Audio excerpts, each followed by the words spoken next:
Good morning, students. Today we start chapter number 14, Symmetry. You already studied about this chapter in class 6. In this class, we studied some advanced concept of symmetry. Let us start with the introduction.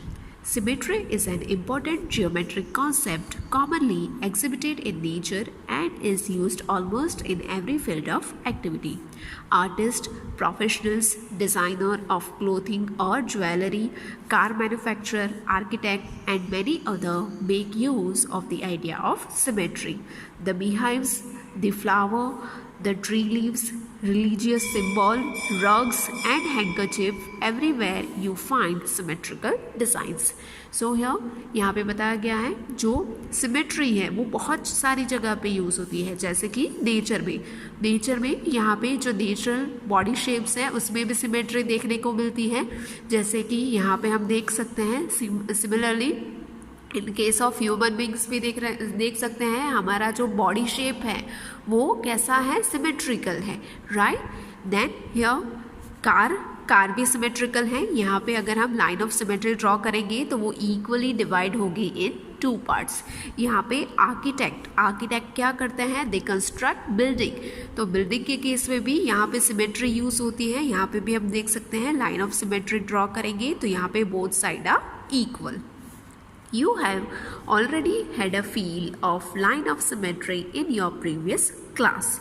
A figure has a line symmetry if there is a line about which the figure may be folded so that the 2 parts of the figure will coincide. तो यहाँ पे बोला गया है कि जब भी हम लाइन ऑफ सिमेट्री ड्रॉ करेंगे, फिगर को फोल्ड करेंगे और उसके बाद लाइन ऑफ सिमेट्री ड्रॉ करेंगे तो उससे क्या होगा, उससे जो भी शेप हो, सपोज कि वो है एक पेज, सपोज यहाँ पे हम एक ऐसे पेज ले ले और उसको यहाँ से फोल्ड कर ले, ऐसे फोल्ड कर ले तो क्या हो जाएगा, ये हो जाएगी उसकी लाइन ऑफ सिमेट्री और ये हो जाएंगे इसके 2 equal parts. Let us now strengthen our ideas on symmetry further. Study the following figures in which the line of symmetry are marked with dotted line. तो यहाँ पे हम फिगर देते हैं. फर्स्ट ये टी शेप है तो टी शेप में लाइन ऑफ सिमेट्री कहाँ पे है, सेंटर में. फिर ये सेकंड वाला शेप है उसमें लाइन ऑफ सिमेट्री कहाँ पे है, इस तरीके से क्रॉस में. Then third shape that is a shape of M, alphabet M, तो यहाँ पे भी लाइन ऑफ सिमेट्री कहाँ पे है, इन द सेंटर. और लास्ट वाला जो शेप है एरो का उसमें भी यहाँ पे ये डॉटेड लाइन है that represent the line of symmetry. Now line of symmetry for regular polygons. तो यहाँ पे जो रेगुलर पॉलीगन्स होते हैं उसमें कितनी लाइन ऑफ सिमेट्री होती है that we study.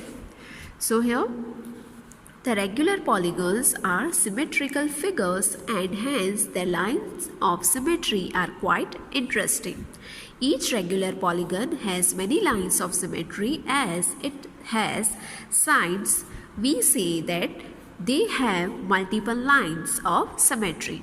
Now see, यहाँ पे जो भी regular polygons होते हैं उसमें कितनी symmetrical line होती है, तो that clearly depends on their number of sides and angles. Suppose यहाँ पे हम ले लें equilateral triangle. The first figure is the figure of a equilateral triangle.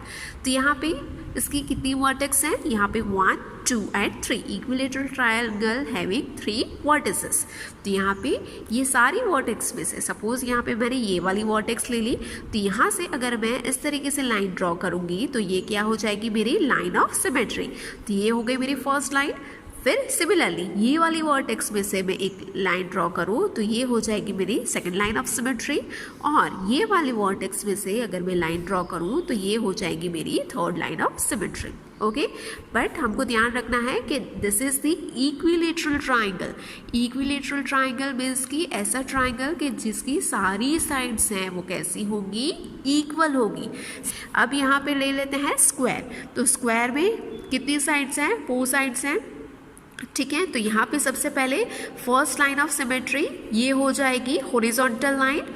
फिर उसके बाद सेकंड लाइन ऑफ सिमेट्री हो जाएगी vertical line. Okay, first and second. अब यहाँ पे इसके अगर मैं डायगोनल ड्रॉ करूँ यहाँ पे स्क्वायर शेप के डायगोनल ड्रॉ करूँ तो भी वो इक्वल पार्ट में डिवाइड होंगे. ओके, यस और नो.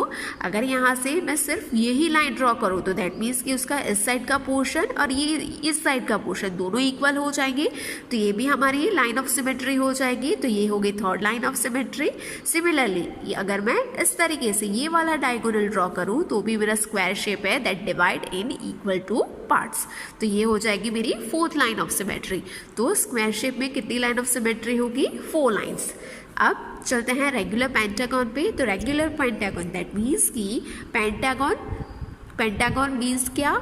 जिसकी 5 साइड्स होगी. ठीक है, अब 5 साइड और उसके आगे है रेगुलर दैट मीन्स कि सारी साइड कैसी होगी? 5 साइड्स इक्वल होगी. ठीक है, तो यहाँ पे 5 इक्वल साइड है तो उसमें से कितनी लाइन ऑफ सिमेट्री होगी? तो कितनी साइड है? 5 साइड्स हैं, तो उसके बेस पर से हम बोल सकते हैं 5 लाइन्स होगी. सपोज यहाँ पे मैं सारे एंगल्स ले लें, ये एंगल को पकड़ के चलो तो इसमें से कौन सी line of symmetry pass out हो रही है? ये वाली. तो ये हो गई मेरी फर्स्ट वन.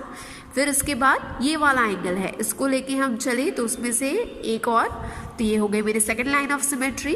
फिर ये इसमें से अगर मैं पास आउट करूँ तो ये हो गई मेरी थर्ड लाइन ऑफ सिमेट्री. फिर उसके बाद है ये वाला एंगल, इसमें से मैं पास आउट करूँ तो ये हो गई मेरी फोर्थ लाइन ऑफ सिमेट्री. और लास्ट में रिमेनिंग इज दिस वन, तो इसमें से मैं लाइन पास आउट करूँ तो ये हो गई मेरी फिफ्थ लाइन ऑफ सिमेट्री. तो दैट मीन्स की टोटल कितनी लाइन हुई? 5 lines of symmetry in the case of regular pentagon. अब लास्ट शेप है regular hexagon. Hexagon quite similar to the pentagon. The only one difference is pentagon having 5 sides and hexagon having 6 sides. तो difference क्या होगा? यहाँ पे 5 lines हुई, इसी तरीके से यहाँ पे हो जाएगी 6 लाइन, बिकॉज हेक्सागन में कितनी साइड्स होती हैं? 6 sides. The concept of line symmetry is closely related to mirror reflection. A shape has line symmetry when one half of it is the mirror image of the other half. A mirror line thus help to visualize a line of symmetry. तो यहाँ पे बोला गया है mirror line क्या होगी? Mirror line help करती है to visualise a line of symmetry. और मिरर इमेज किसको बोलते हैं? Mirror image a shape has line symmetry when one half of it is the mirror image of the other half. Mirror image means कि यहाँ पे suppose ये dotted line है, ये क्या हो जाएगी? हमारी लाइन ऑफ सिमेट्री. और इससे क्या हो रहा है? मिरर इमेज क्रिएट हो रही है. दैट मीन्स कि ये जो साइड है वो एग्जैक्ट टू एग्जैक्ट ये साइड है, ऐसे ही है, सेम शेप है, राइट. अगर यहाँ पे मैं डॉटेड लाइन की जगह पे मिरर प्लेस कर दे तो ये साइड जैसी दिख रही है वैसे ही साइड यहाँ पे दूसरी साइड मुझे मिरर में देखने को मिलेगी. तो ये हो गई हमारी मिरर इमेज. तो यहाँ पे क्वेश्चन है is the dotted line a mirror line? तो यहाँ पे आंसर हो जाएगा यस. अब यहाँ पे ये वाली शेप में again the same question is the dotted line a mirror line? तो यहाँ पे आंसर है नो. वाई? बिकॉज यहाँ पे सी यहाँ पे ये लाइन है that is not a line of symmetry. Because यहाँ पे अगर ये लाइन ड्रॉ की है तो ये वाला शेप और ये वाला शेप दोनों इक्वल हैं? नहीं, डिफरेंट है. और हमने क्लियरली बोला है कि line of symmetry divide the shape in equal parts. So here the parts are different in size. यहाँ पे एक पार्ट है वो बड़ा है, एक पार्ट है वो छोटा है. So that means कि this line is not a mirror line. While dealing with mirror reflection, care is needed to note down the left-right changes in the orientation as seen in the figure here. तो यहाँ पे बोला गया है जब भी mirror reflection की बात हो, जब भी मिरर इमेज की बात हो तो उस टाइम पे जो लेफ्ट राइट है उसमें चेंज होगा. जैसे कि अगर हम मिरर के सामने खड़े रहे, ठीक है, और अगर हम अपना लेफ्ट हैंड रेस करेंगे तो हमको मिरर में क्या देखने को मिलेगा? मिरर का वो राइट हैंड होगा. अगर हम यहाँ पे राइट हैंड हमारा उठाएं तो मिरर में हमको कौन सा हमारा हाथ दिखेगा? Left hand. In exercise number 14.1, question number 7 is state the number of lines of symmetry for the following figures. In that first shape is an equilateral triangle. So we already discussed in the example. हमने देखा था equilateral triangle में कितनी line of symmetry होगी? 3. Then next shape is isosceles triangle. तो isosceles triangle means कि ऐसा triangle कि जिसकी दो साइड इक्वल हो. सपोज यहाँ पे A B and AC, these two are the equal side. तो इसमें से only one line of symmetry ही हम ड्रॉ कर सकते हैं. ओके, तो ही हमारे यहाँ पे जो मिरर इमेज है वो क्रिएट होगी. तो यहाँ पे आंसर हो जाएगा 1.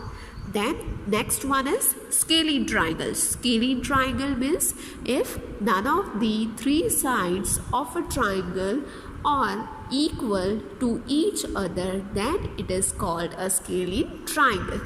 That means कि ऐसा triangle कि जिसकी तीनों में से कोई भी साइड इक्वल नहीं है. सपोज यहाँ पे मैं इस तरीके से एक triangle ड्रॉ करती हूँ. ठीक है, ये ट्राइंगल ही है, right, because it having 3 side and 3 angle. तो ये ट्राइंगल है, बट हम देख सकते हैं इसकी सारी साइड डिफरेंट है. ये सबसे छोटी है, फिर ये थोड़ी बड़ी है और ये सबसे बड़ी है. तो दैट मीन्स कि this is the type of a scalene triangle. और स्केलिन ट्राइंगल में से हम यहाँ पे सिमेट्रिकल लाइन ड्रॉ कर सकते हैं, लाइन ऑफ सिमेट्री. सपोज मैं यहाँ से इस तरीके से ड्रॉ करूँगी तो ये दोनों इक्वल है नहीं, ये दोनों इक्वल नहीं है. तो यहाँ पे आंसर हो जाएगा 0 line of symmetry. Then next shape is square. तो स्क्वायर में से कितना होगा 4. ये भी हमने देखा एग्जाम्पल में. Then next one is rectangle. तो रेक्टेंगल में कितनी होगी 2. कैसे? तो रेक्टेंगल शेप कैसा होता है, इस तरीके से होता है. तो इसमें से हम एक वर्टिकल लाइन ऑफ सिमेट्री और एक horizontal line of symmetry draw कर सकते हैं. अगर यहाँ से ड्रॉ करेंगे तो ये दोनों पार्ट इक्वल होंगे. अगर यहाँ पे हॉरिजॉन्टल लाइन ड्रॉ करेंगे तो भी ये दोनों पार्ट इक्वल होंगे. So in case of rectangle we can form a 2 line of symmetry. Then next one is rhombus. तो rhombus same as the square. rhombus में से भी कितने ड्रॉ कर सकते हैं हम 4 line of symmetry. Then next one is parallelogram. तो parallelogram में भी हम एक भी लाइन ऑफ सिमेट्री ड्रॉ नहीं कर सकते. तो यहाँ पे आंसर हो जाएगा 0. Then next one is quadrilateral. तो quadrilateral में भी कितना हो जाएगा 0. Then regular hexagon. तो ये भी हमने अभी ही एग्जाम्पल में देखा, रेगुलर है और वो भी हेक्सागन है. Hexagon having 6 side. तो दैट मीन्स कि कितनी होगी उसकी लाइन ऑफ सिमेट्री हो जाएगी 6. और लास्ट में है सर्कल. तो सर्कल कैसे होता है, इस तरीके से सर्कल होता है, राइट. तो इसमें से हम कितनी ड्रॉ कर सकते हैं, नंबर ऑफ लाइंस ड्रॉ कर सकते हैं. अगर मैं ये लाइन ड्रॉ करूँगी तो भी ये दोनों पार्ट इक्वल होंगे. अगर बिल्कुल एग्जैक्ट सेंटर में ड्रॉ करूँगी तो ये दोनों पार्ट इक्वल होंगे. यहाँ से करूँगी तो ये हाफ इक्वल होगा. यहाँ से करूँगी तो ये वाला हाफ. सिमिलरली यहाँ पे हम नंबर ऑफ लाइंस ड्रॉ कर सकते हैं in the case of circle. तो यहाँ पे आंसर क्या हो जाएगा, सर्कल में हो जाएगा infinitely many. Okay, so in case of circle we can form infinitely many lines of symmetry. Then next question is question number 8. What letters of the English alphabet have refractional symmetry? In bracket symmetry related to mirror reflection.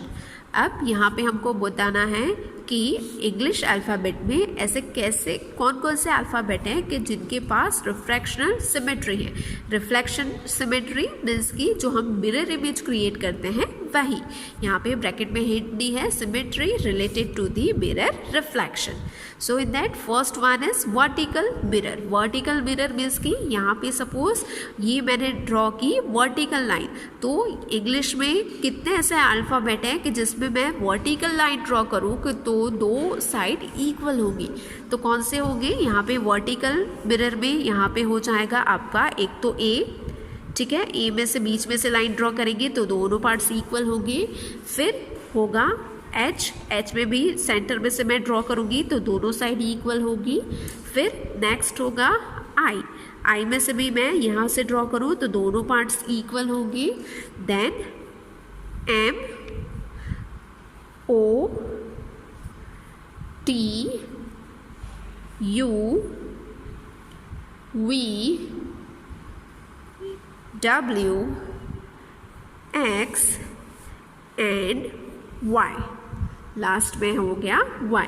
So that means कि A H I M O T U V W X and Y.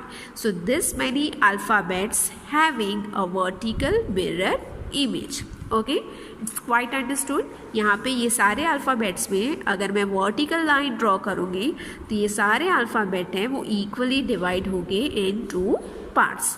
अभी similarly ये हमने बात की vertical की। The next question is for horizontal mirror. तो ऐसे कौन से अल्फ़ाबेट हैं कि जिसमें मैं हॉरिजॉन्टल लाइन ड्रॉ करूँगी तो वो इक्वल पार्ट में डिवाइड होगी। तो यहाँ पे हो जाएगा B, C, D, E, H, I, O and X। सो ये सारे ऐसे अल्फ़ाबेट्स हैं कि जिसमें मैं हॉरिजॉन्टल लाइन डिवाइड करूँ तो ये ऊपर और नीचे वाला पार्ट इक्वल हो जाएगा। यहाँ पर भी इक्वल, यहाँ पर भी इक्वल, यहाँ इक्वल, यहाँ पर भी ऊपर नीचे इक्वल, यहाँ O में भी इक्वल एंड X में भी इक्वल। ठीक है, तो यहाँ पे ये सारे अल्फ़ाबेट्स हैं कि जिसमें हम हॉरिजॉन्टल लाइन ड्रॉ करेंगे। So it divide alphabets in the horizontal mirror image.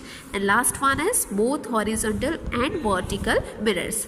तो यहाँ पे ऐसे कितने अल्फ़ाबेट्स हैं कि जिसमें हमको वर्टिकल और हॉरिजॉन्टल दोनों लाइन देखने को मिलेगी, दोनों मिरर रिफ्लेक्शन देखने को मिलेगी। तो यहाँ पे हम देख सकते हैं कौन कौन से अल्फ़ाबेट है कि जो ये दोनों में कॉमन है। तो फर्स्ट है H, then I, then O and X।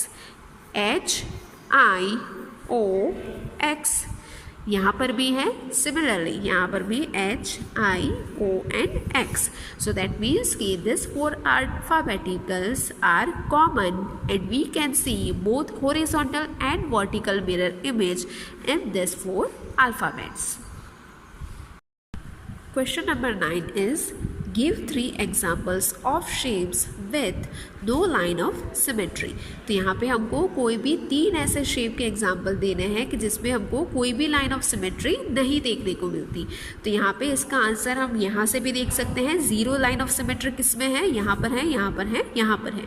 तो यहाँ पे C quadrilateral and parallelogram. Parallelogram is a type of a quadrilateral. तो ये दोनों को अगर हम इग्नोर करें तो यहाँ पे हम ले सकते हैं स्केलेन ट्राइंगल। तो यहाँ पे हम ले सकते हैं स्केलेन ट्राइंगल। तो यहाँ पे एक शेप हो जाएगा हमारा स्केलिन ट्राइंगल। देन दूसरे हम अल्फ़ाबेट्स ले सकते हैं in the alphabet F and in the alphabet J। Suppose first one हो गया स्केलिन ट्राइंगल, सेकंड है F and third one is J। यहाँ पे ये दोनों अल्फ़ाबेट्स भी ऐसे हैं कि जिसमें हमको कोई भी लाइन ऑफ सिमेट्री देखने को नहीं मिलती है। सपोज मैं इसको यहाँ से डिवाइड करूँगी तो भी ये इक्वल पार्ट नहीं होगा, हॉरिजॉन्टली डिवाइड करूँगी तो भी इक्वल नहीं होगा। Similar for the alphabet G। तो यहाँ पे हमारे 3 शेप कौन से हो गए, scalene triangle, F and J। Then question number 10 is what other name can you give to the line of symmetry। यहाँ पे जो isosceles triangle है and circle, these two shapes having line of symmetry। yes। अब ये दोनों shape की line of symmetry को दूसरा नाम क्या दे सकते हैं। तो यहाँ पे हम isosceles triangle ड्रॉ कर लेते हैं। पहले isosceles triangle में 2 साइड इक्वल होती हैं, ठीक है। अब यहाँ पे इसमें इसका ये हो जाएगा लाइन ऑफ सिमेट्री। अब लाइन ऑफ सिमेट्री हम देख सकते हैं that pass from the mid point of the other side. ये वर्टेक्स की ऑपोजिट साइड का जो मिड पॉइंट है, सेंटर पॉइंट है, उसमें से पास हो रही है ये लाइन ऑफ सिमेट्री। तो इसको हम बोल सकते हैं मीडियन। येस और no, we can say this line of symmetry as a median. Because median क्या होता है, मीडियन क्या होता है कि वर्टेक्स में से लाइन पास आउट हो और वो ऑपोजिट साइड की मिड पॉइंट में से पास हो। अगर हम वर्टेक्स में से लाइन ड्रॉ करें और वो कहाँ से पास आउट हो, ऑपोजिट साइड के सेंटर में से, और we can say mid point में से, so we can consider it as a median. तो यहाँ पे इसका आंसर हो जाएगा मीडियन और सर्कल। सपोज यहाँ पे मैंने ड्रॉ कर लिया है सर्कल, ठीक है। अब सर्कल में मैं इस तरीके से ड्रॉ कर रही हूँ लाइन ऑफ सिमेट्री। सर्कल में ये हो गई लाइन ऑफ सिमेट्री। तो ये क्या कर रही है, इक्वली डिवाइड कर रही है दोनों पार्ट को, और वो कहाँ से पास आउट हो रही है, उसके सेंटर में से। तो ऐसी लाइन कि जो सर्कल के सेंटर में से पास आउट हो रही हो और वो उसको इक्वल पार्ट में डिवाइड करती हो, तो उसको हम क्या बोलते हैं, उसको हम बोल सकते हैं डायमीटर ऑफ अ सेंटर। तो यहाँ पे हो जाएगा diameter. So we can say that line of symmetry of a circle can be called a diameter. Okay, so here we completed question number 7, 8, 9 and 10 of exercise number 14.1. तो आपको ये सारे question अपनी फैन नोटबुक में homework में लिखने हैं.